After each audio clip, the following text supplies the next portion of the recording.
ચાલો વિદ્યાર્થી મિત્રો નમસ્કાર। તો હવે આપણે લાસ્ટ લેક્ચરની અંદર છે એ હેલો આલ્કેન અને હેલો એરિન સંયોજનો છે એ પૂર્ણ કર્યું ઓર્ગેનિકનું ચેપ્ટર।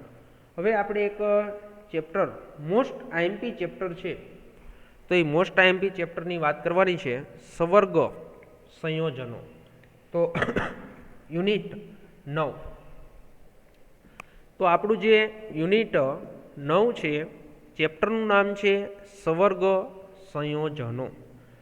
વિદ્યાર્થી મિત્રો એકદમ ચેપ્ટર સરળમાં સરળ ચેપ્ટર છે, સાથે સાથે નીટની એક્ઝામમાં આ ચેપ્ટરની અંદર ખૂબ જ ધ્યાન આપવાનું છે।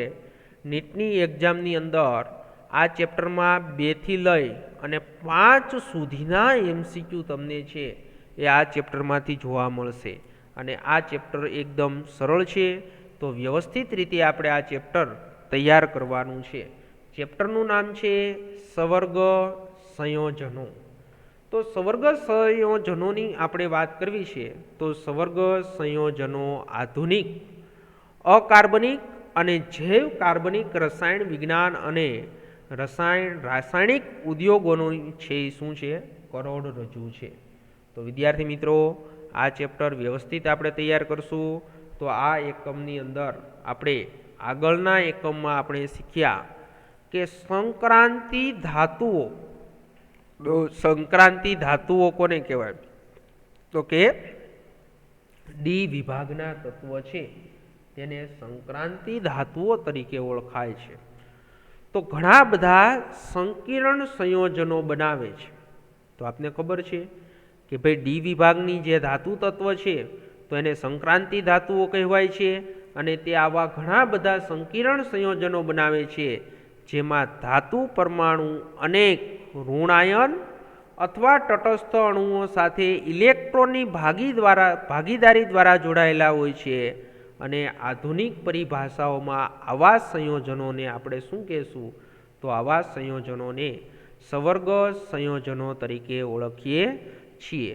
અને સવર્ગ સંયોજનોનું રસાયણ વિજ્ઞાન આધુનિક અકાર્બનિક રસાયણ વિજ્ઞાન અગત્યનું અને પડકારરૂપ ક્ષેત્ર છે, જે જૈવિક પ્રણાલીઓ છે એ પ્રણાલીઓના આવશ્યક ઘટકોની છે ક્રિયાશીલતામાં છે રાસાયણિક બંધન અને આણ્વીય રચનાઓની એક નવી સંકલ્પનાઓ છે ઊંડી એક સમજ પૂરી પાડે છે।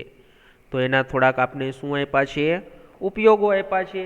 સંકીર્ણ સંયોજનો છે તો એ સંકીર્ણ સંયોજનોના છે એ થોડાક ઉપયોગોની પણ આપણે વાત કરી લઈએ। હાલો, તો એના થોડાક ઉપયોગો છે એ ઉપયોગો જોઈ લઈએ।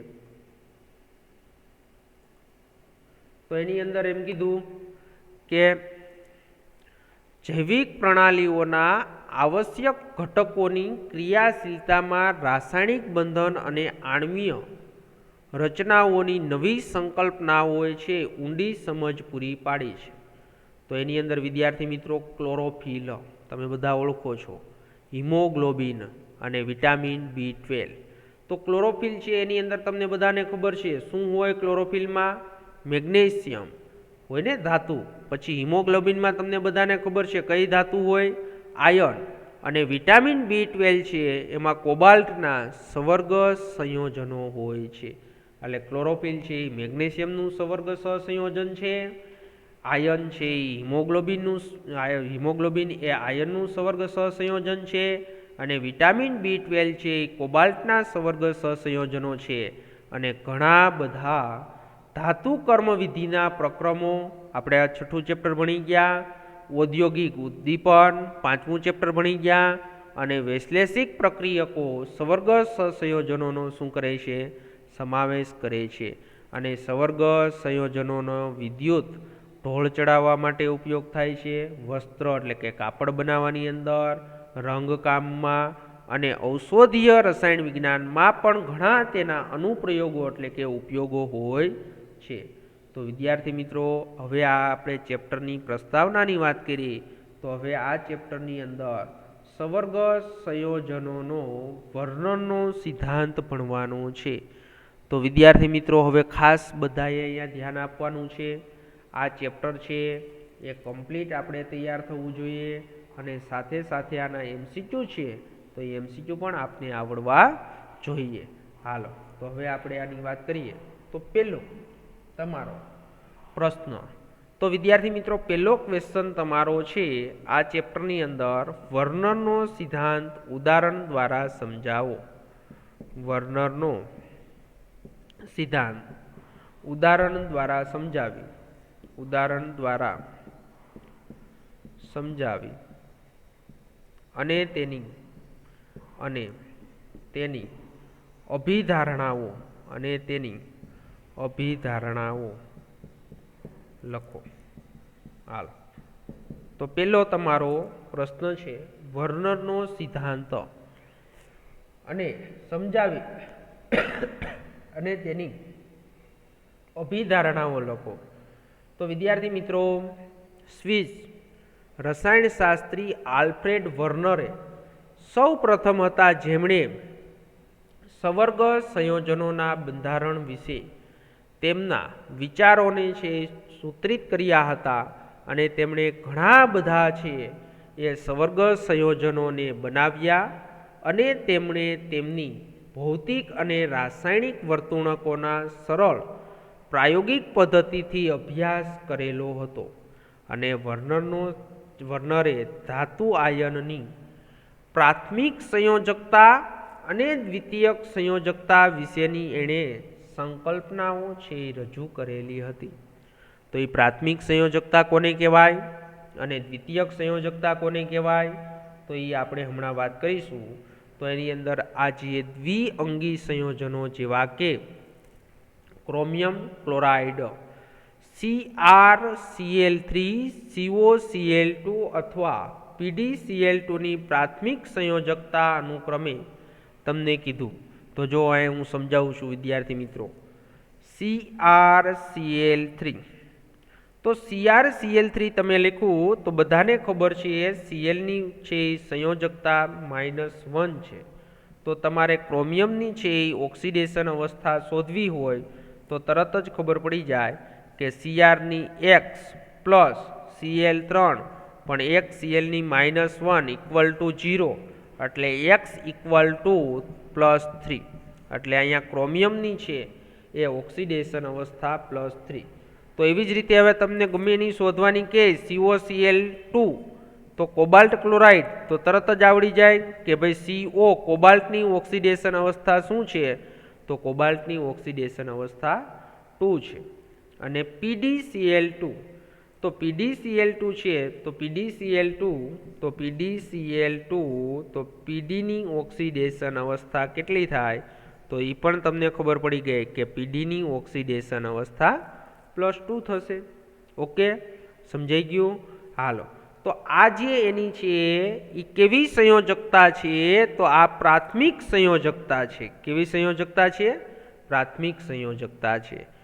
કોબાલ્ટ 3 ક્લોરાઇડના એમોનિયા સાથેના ક્રમબદ્ધ સંયોજનોમાં એમણે જણાવ્યું કે કેટલાક ક્લોરાઇડ આયનના સિલ્વર નાઇટ્રેટના ઠંડા દ્રાવણને વધુ પ્રમાણમાં જો ઉમેરતા AgCl તરીકે અવક્ષેપિત થઈ શક્યા, પરંતુ કેટલાક દ્રાવણોમાં છે રહી ગયા. એ અત્યારે તમને છે હું અહીંયા હમણાં સમજાવું એટલે આ 3 વાક્ય લીટી છે એ તમને ખબર પડે. હાલ હવે આપણે એની અંદર વાત કરવાની છે એણે કોની સાથે પ્રક્રિયા કરી, તો એણે કોબાલ્ટ 3 ક્લોરાઇડ. કોબાલ્ટ 3 ક્લોરાઇડ એટલે COCl3. તો COCl3 ની પ્રક્રિયા છે એ એણે એમોનિયા સાથે પ્રક્રિયા કરી. એમોનિયા એટલે NH3. અને એણે ઘણા બધા સંયોજનો બનાવ્યા. તો એણે ઘણા બધા જે સંયોજનો બનાવ્યા તો એની અંદર છે એ આપણે વાત કરી તો એની અંદર કેટલા સંયોજનો બનાવ્યા, તો એની અંદર આપને છે 4 સંયોજનો છે એ આપને મળ્યા. તો એ ક્યાં ક્યાં 4 સંયોજનો મળ્યા, તો જો હું અહીં લખું છું, ટેક્સ્ટ બુકમાં આપેલું છે પણ તમને સમજાય એટલા માટે હું અહીં લખું છું કે COCl3 6NH3 એક સંયોજન આ મળ્યું. એનો રંગ જોયો તો કેવો જોયો? પીળો. બીજું કે ભાઈ COCl3 5NH3 મળ્યા. તો તો એનો રંગ છે એ કેવો છે? તો એનો રંગ છે એ જાંબુડિયો છે. કેવો રંગ છે? જાંબુડિયો રંગ. અને ત્યાર પછી COCl3 4NH3 એક સંયોજન મળ્યું, એનો રંગ છે એ આપને કેવો મળ્યો? લીલો. અને હજી COCl3 4NH3 બેના અણુસૂત્ર સરખા છે, પરંતુ એનો રંગ છે એ આપને કેવો મળ્યો? જાંબલી. તો વિદ્યાર્થી મિત્રો, આ સંયોજનો આપને આની સાથે પ્રક્રિયા કરી અને આપને આ શું આપ્યા? સંયોજનો છે એ સંયોજનો આપેલા છે. તો એના જુદા જુદા છે એ આપને શું મળ્યા? કલર મળ્યા. હવે વિદ્યાર્થી મિત્રો, આ જે સંયોજન, જો ખાસ અહીંયા ધ્યાન આપજો કે આ જે સંયોજનો છે એ સંયોજન સાથે કોની પ્રક્રિયા કરવામાં આવી? તો એણે જો લખ્યું, એમણે જણાવ્યું કે કેટલાક ક્લોરાઇડ આયન સિલ્વર નાઇટ્રેટના ઠંડા દ્રાવણને વધુ પ્રમાણમાં ઉમેરતા AgCl તરીકે શું થયા? અવક્ષેપિત થઈ શક્યા, પરંતુ કેટલાક દ્રાવણોમાં છે એ પણ શું થયું? રહી ગયા. એટલે આ બધાની પ્રક્રિયા કોની સાથે? તો કે સિલ્વર નાઇટ્રેટ. સિલ્વર નાઇટ્રેટ એટલે શું થશે? AgNO3 સાથે પ્રક્રિયા કરી. તો એની અંદર AgNO3 સાથે પ્રક્રિયા કરી તો આપને બધાને ખબર છે કે AgNO3 સાથે પ્રક્રિયા કરો તો AgCl છે, તો AgCl ના શું મળશે? તો AgCl ના સફેદ અવક્ષેપ મળશે. શું મળશે આપને? AgCl ના સફેદ અવક્ષેપ મળશે. તો એ AgCl ના સફેદ અવક્ષેપ મળે તો એની અંદર આપણે વાત કરીએ કે જો આ પહેલું સંયોજન છે COCl3 6NH3, એની સાથે આના 1 મોલ લીધું. કેટલું મોલ લીધું? 1 મોલ. જો અહીં લખેલું છે. તો એ 1 મોલ સાથે AgCl ના છે કેટલા મોલ આપ્યા? તો AgCl ના 3 મોલ આપ્યા. તો એની અંદર આ Cl3 અહીંયા છે, તો એ Cl ના 3 મોલ આપ્યા, એટલે AgNO3 સાથે પ્રક્રિયા કરી અને 3 મોલ શું આપ્યું? તો કે 3 મોલ છે એ AgCl આપ્યું આપણે. કેટલા મોલ? 3. ઓકે. બીજું સંયોજન જુઓ તમે, 1 મોલ COCl3 5NH3 જાંબુડિયો રંગ હતો. તો અહીંયા Cl કેટલા છે? 3 છે. તો ત્યાં પણ છે એ 3 મોલ AgCl આપવું જોઈએ, પણ 3 મોલ AgCl આપેલું નથી. ત્યાં કેટલા મોલ આપ્યું? 2 મોલ AgCl આપ્યું. એટલે એનો કહેવાનો મતલબ શું? કે ભાઈ 2 મોલ AgCl આપ્યું એટલે 2 નું અવક્ષેપન થઈ ગયું. 2 મોલ છે એ 2 નું શું થઈ ગયું? અવક્ષેપન. તો 2 નું છે એ અવક્ષેપન થઈ ગયું, પણ એક Cl આયન છે એ ક્યાં રહ્યો? તો એક Cl આયન છે એ દ્રાવણમાં રહી ગયો. એટલે અહીંયા જો કીધું કે વધુ પ્રમાણમાં ઉમેરતા AgCl તરીકે અવક્ષેપિત થઈ શક્યા, પરંતુ કેટલાક છે એ શું થયું? તો દ્રાવણમાં રહી ગયા. તો અહીંયા છે એ 2 અવક્ષેપન પામી ગયા. તો એકનું શું થયું? તો એકનું છે એ શું થયું? દ્રાવણમાં રહી ગયું. એવું જ સંયોજન જુઓ, 1 મોલ COCl3 4NH3, તો એની અંદર 1 મોલ જ AgCl આપ્યો. તો અહીંયા છે તો કેટલા Cl? 3 Cl છે. તો 1 મોલ AgCl આપે એટલે એનો મતલબ શું થાય?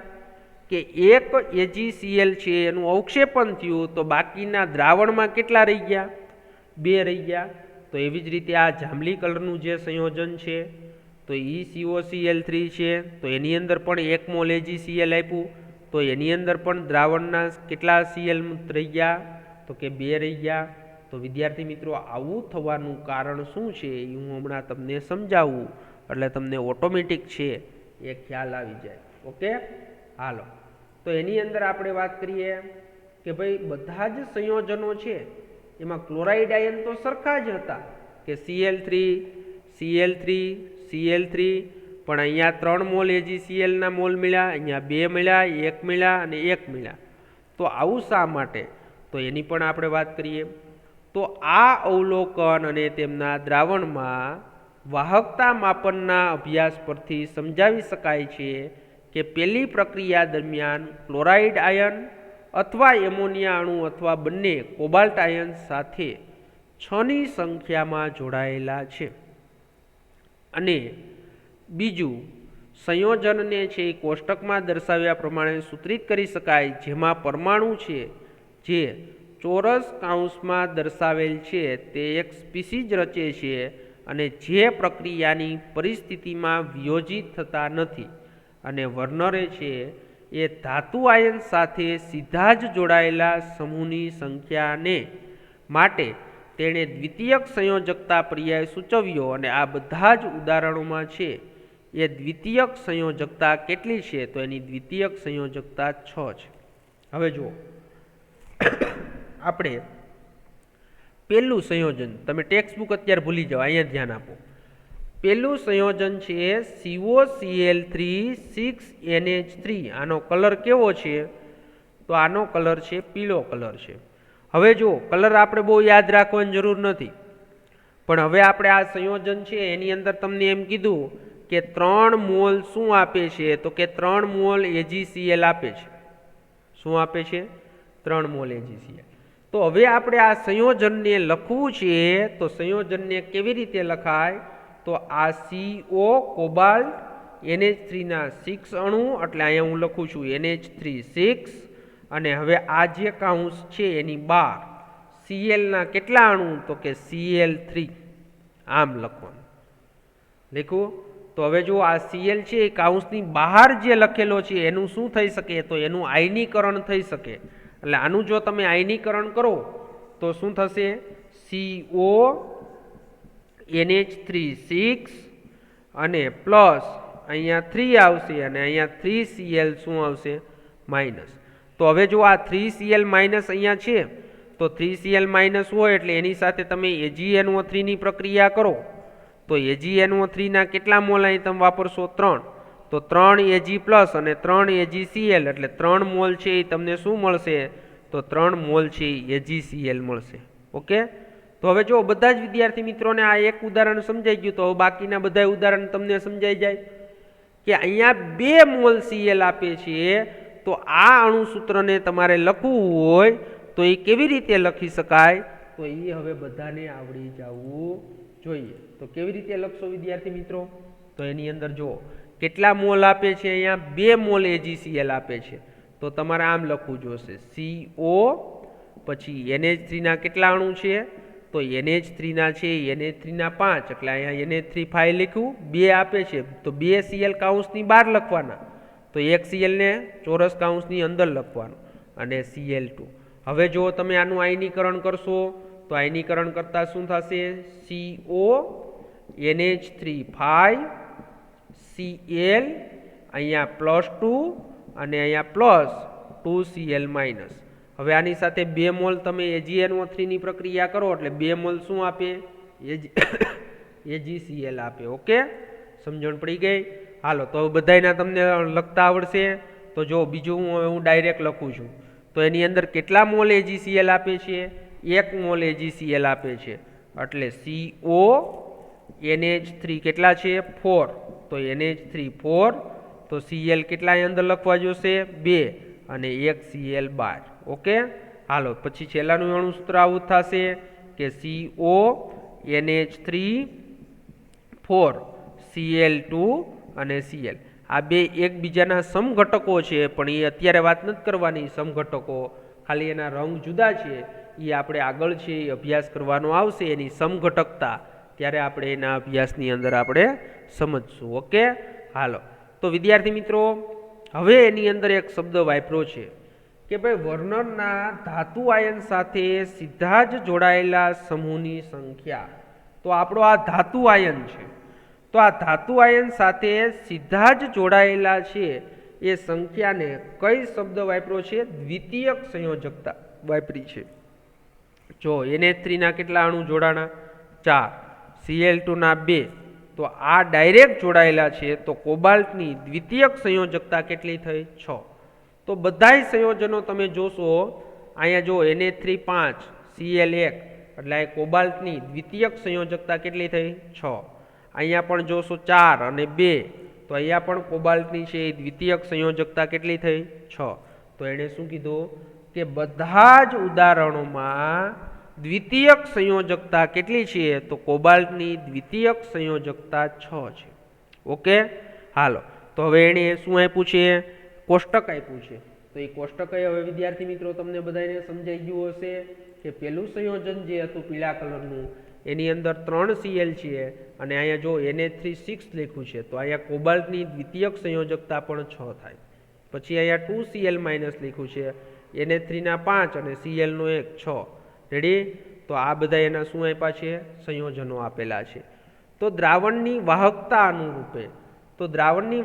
અનુરૂપે શું થશે? તો બધાને ખબર જ હોવી જોઈએ.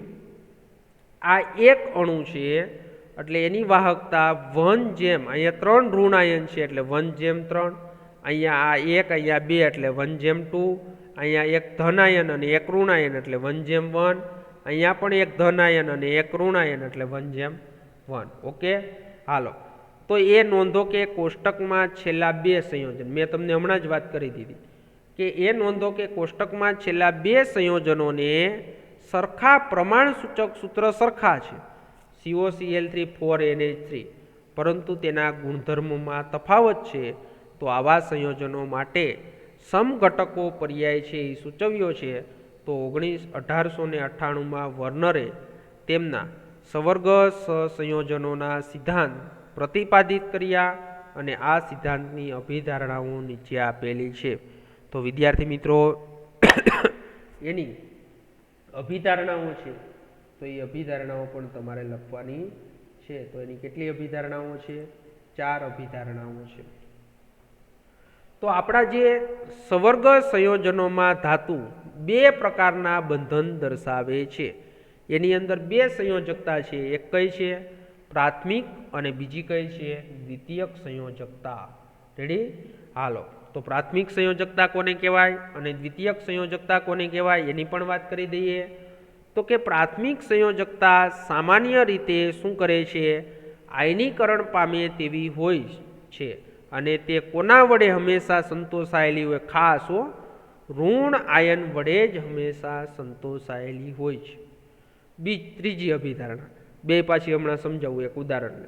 દ્વિતીય સંયોજકતા બિન આયનીકરણ હોય છે અને આ સંયોજકતા હંમેશા તટસ્થ અથવા હંમેશા ઋણ આયન વડે જ સંતોષાયેલ હોય છે અને દ્વિતીયક સંયોજકતા સવર્ગ આંક જેટલી જ હોય છે અને તે ધાતુઓ માટે છે નિશ્ચિત હોય છે. અને ચોથી એની અભિધારણા છે આયન સમૂહ જે ધાતુ સાથે દ્વિતીય બંધથી જોડાયેલ છે તે તેમની જુદી જુદી સવર્ગાંકને અનુરૂપ લાક્ષણિક એટલે કે અવકાશીય ગોઠવણીની છે એ શું કરે છે? રચના ધરાવે છે. એટલે દ્વિતીયક સંયોજકતા વડે છે એ આપણા સવર્ગ સહસંયોજનો છે તેની શું થશે? તો સવર્ગ સહસંયોજનો છે એના ઉપરથી એની છે એ આકાર અથવા તો એની ગોઠવણી નક્કી કરવામાં આવશે. હવે વિદ્યાર્થી મિત્રો આપણે હમણાં જ વાત કરી હતી કે એક સંયોજન લઉં હું CO NH3 5 Cl અને Cl2 આવું એક સંયોજન આપણે હમણાં લખ્યું હતું. હવે જુઓ આ કોબાલ્ટ એટલે આપણો આ ધાતુ આયન. તો ધાતુ આયન છે એ 2 પ્રકારની શું કરે છે? તો 2 પ્રકારની સંયોજકતા છે એ ધરાવે છે. એક પ્રાથમિક અને બીજી કઈ? દ્વિતીયક સંયોજકતા. ઓકે, હાલો હવે મારે તમને સમજાવું. તો ધાતુ આયન છે એ પ્રાથમિક અને દ્વિતીયક સંયોજકતા ધરાવે છે. તો એની અંદર પહેલા મારે વાત કરવી છે પ્રાથમિક સંયોજકતા. તો પ્રાથમિક સંયોજકતા હંમેશા ઋણ આયન વડે છે એ સંતોષાયેલ હોય છે અને એનું શું થશે? તો એનું આયનીકરણ થશે. તો વિદ્યાર્થી મિત્રો તમને આનું આયનીકરણ કરતા મેં હમણાં સમજાવ્યું કે ભાઈ CONH3 5 ClO પ્લસ અહીંયા Cl -2 છે એટલે અહીંયા +2 2Cl માઇનસ. ઓકે, તો એની અંદર વિદ્યાર્થી મિત્રો આ જે 2Cl માઇનસ એટલે આ જે સંયોજકતા છે એની કઈ સંયોજકતા થઈ? તો આ સંયોજકતાને પ્રાથમિક સંયોજકતા કહેવાય. કઈ સંયોજકતા કહેવાય? પ્રાથમિક, જેનું આયનીકરણ થઈ શકે. પણ આ જે ચોરસ કૌંસની અંદર જે રહેલા આ તટસ્થ છે અને આ ઋણ આયન છે, જો લખ્યું છે કે ભાઈ દ્વિતીયક સંયોજકતા બિન આયનીકરણ એટલે આનું તમે આયનીકરણ કરી શકાશે નહીં. અને આ સંયોજકતા છે એ તટસ્થ અણુ વડે અને ઋણ આયન વડે છે એ શું કરેલી હોય? સંતોષાયેલી હોય. અને આ જે એની છે એ શું હોય? તો આ એનો જે દ્વિતીયક સંયોજકતા છે એ કોના જેટલી હોય તો કે સવર્ગ આંક જેટલી હોય અને તે કોઈપણ ધાતુ માટે છે એ શું હોય નિશ્ચિત હોય છે। તો વિદ્યાર્થી મિત્રો આવી રીતે કોઈપણ સંયોજન તમને આપેલું હોય તો તમારે એના ઉપરથી એની પ્રાથમિક સંયોજકતા અને દ્વિતીયક સંયોજકતા તમને નક્કી કરતા આવડવી જોઈએ અને એ પ્રાથમિક સંયોજકતા અને દ્વિતીયક સંયોજકતા છે એ આપણે આગળ જ્યારે શું ભણશું એનું હાઇબ્રિડાઇઝેશન સંકરણ ભણશું ત્યારે પણ તમને વધારે ખ્યાલ આવશે। હાલ ઓકે, ત્યાર પછી આપણે એની અંદર આગળ વાત કરીએ। અહીંયા વર્ણનનો જે સિદ્ધાંત છે તો એ વર્ણનનો સિદ્ધાંત આપણે સમજ્યા તો અહીંયા સુધી તમારે આ ક્વેશ્ચન છે એ લખવાનો છે। ત્યાર પછી તમને થોડુંક આપ્યું છે એ જોઈ લઈએ, વ્યાખ્યાઓ બે આપેલી છે તો એ પૂરી કરી દઈએ। આધુનિક સૂત્રીકરણમાં આવી અવકાશીય ગોઠવણને સવર્ગ પોલીહાઇડ્રલ એટલે બહુતલીય કહે છે અને ચોરસ કાઉન્સમાંની સ્પીસીજ સવર્ગ સ્પીસીજ અથવા સંકીર્ણ છે અને તેને ચોરસ કાઉન્સની બહાર જે છે એ આયનોને શું કહેવાય પ્રતિ આયન તરીકે ઓળખવામાં આવે છે। એટલે જે ચોરસ કાઉન્સ હતો હમણાં આપણે દોર્યું હતું એની બહારના જે આયનો છે એને કાઉન્ટર આયન અથવા તો એને શું કહેવાય પ્રતિ આયન કહેવાય છે। અને તેમણે આગળ ઉપર પ્રતિપાદિત કર્યું કે સંક્રાંતિ ધાતુઓના સવર્ગ સંયોજનોમાં અષ્ટફલકીય, ચતુષ્ફલકીય અને સમચોરસ ભૌમિતિક આકારો વધારે સામાન્ય છે। તો આમ CONH3 6+3 COClNH3 5 અને COCl2NH3 4 અષ્ટફલકીય સ્પીસીસ છે, જ્યારે NiCO4 અને PTCl અનુક્રમે સમચતુષ્ફલકીય અને સમચોરસ છે। વિદ્યાર્થી મિત્રો આ અત્યારે આપણે કાંઈ તૈયાર કરવાનું નથી, આગળ જ્યારે એનું હાઇબ્રિડાઇઝેશન સંકરણ આવશે ત્યારે હું તમને વધારે એની અંદર વિસ્તારપૂર્વક છે એ સમજાવીશ। તો અહીંયા જે આપણે વર્ણનનો જે સિદ્ધાંત છે એ સિદ્ધાંતની વાત કરી તો એ વર્ણનનો સિદ્ધાંત છે એ તમને ખબર હોવી જોઈએ। હવે વર્ણનના સિદ્ધાંત ઉપરથી આપને એક સંયોજન આપને શું આપ્યું છે કોયડો આપેલો છે। જે વિદ્યાર્થી મિત્રો વર્ણનનો સિદ્ધાંત જે સમજેલા હશે એને આ કોયડો છે એ કોયડો આવડી જશે। એક કામ કરીએ, આજે આ કોયડો છે એ તમને હોમવર્કમાં આપું છું, એક ઉદાહરણ સમજાવી દઉં કે જલીય દ્રાવણમાં કરેલા નીચેના અવલોકનના આધારે નીચેના સંયોજનોમાં ધાતુની દ્વિતીયક સંયોજકતા છે તો એ દ્વિતીયક સંયોજકતા શોધો। તો એ દ્વિતીયક સંયોજકતાની આપણે વાત કરીએ તો એની અંદર જો કે આ તમારું સૂત્ર છે, એની અંદર તમે AgNO3 છે એ 1 મોલ સંયોજનોની સાથે અવક્ષેપણ પામતા AgClની વાત કરવાની છે। તો જો વિદ્યાર્થી મિત્રો આ સંયોજન છે એની સાથે AgNO3ની પ્રક્રિયા કરી તો 2 મોલ શું આપ્યા તો 2 મોલ છે એ AgNO3 સાથે પ્રક્રિયા કરી તો 2 મોલ તમને AgCl આપ્યા। શું આપ્યા તમને 2 મોલ AgCl। તો આનું અણુસૂત્ર તમને લખતા આવડવું જોઈએ। કેવી રીતે લખાશે? જો Cl2 છે એ 2 મોલ આપ્યા છે એટલે શું થશે તો તમારે આને સંકીર્ણ સંયોજન સ્વરૂપે લખવું હોય તો કઈ રીતે લખાશે? PD આ Cl2 એનું તો આયનીકરણ થયું હોય તો જ AgCl સાથે પ્રક્રિયા કરે એટલે NH3 તો આમ લખવું જોશે PdNH3 4 કાઉન્સની બહાર શું લખવું જોશે Cl2 એટલે આનું આયનીકરણ થાય એટલે AgNO3 સાથે પ્રક્રિયા કરીને 2 મોલ શું આપે AgCl આપે। એટલે હવે તમને એમ કે આ પીડીની છે એ સહસંયોજકતા કેટલી છે અથવા દ્વિતીયક સહસંયોજકતા કેટલી છે તો આ NH3 કેટલા છે 4 તો NH3 4 હોય તો આની દ્વિતીયક સંયોજકતા જો અહીંયા કેટલી છે તો દ્વિતીયક સંયોજકતા 4 છે। તો હવે તમને બધાને આવડે આવી રીતે। તો જો NiCl2 6H2O તો એમાં છે એ શું થશે તો એની અંદર આ Cl2 છે એ બહાર જતા રહેશે એટલે અહીંયા તમારે લખવું હોય તો આનું અણુસૂત્ર કેમ લખાશે Ni પછી H2O છે એ H2O6 અને Cl2 બાર લખાશે કારણ કે 2 મોલ AgCl આપે છે ને એટલે Cl બાર લખવા જોશે। તો હવે અહીંયા જો આની સંયોજકતા કેટલી થાય 6 કારણ કે 6 H2O જોડાણા ને। તો હવે એવી રીતે બધાયનું છે એ તમને આવડશે। તો આ બધાય છે એ બધાયની તમારે એની અંદર જોડી દેવાના છે. ઓકે, હાલો તો એની આ તમારે 3 છે એ તમારે પ્રેક્ટિસ માટે કરવાના છે. ન આવડે તો મને કહેજો, તો આવતા લેક્ચરની અંદર આપણે જોઈ લેશું. ઓકે, હાલો તો અહીંયા સુધી વિદ્યાર્થી મિત્રો આજે એક ક્વેશ્ચન તમને 4 માર્ક્સનો છે એ સમજાવ્યો. વર્ણનનો સિદ્ધાંત ઉદાહરણ આપી અને સમજાવો અને તેની અભિધારણાઓ છે એ અભિધારણાઓ લખો. તો એની વર્ણનનો સિદ્ધાંત છે, એની અભિધારણાઓ શું છે, પ્રાથમિક અને દ્વિતીયક સંયોજકતા દર્શાવે છે. તો હવે આવતા લેક્ચરથી છે એ આપણે આગળના પ્રશ્ન છે એ પ્રશ્નનો અભ્યાસ કરીશું.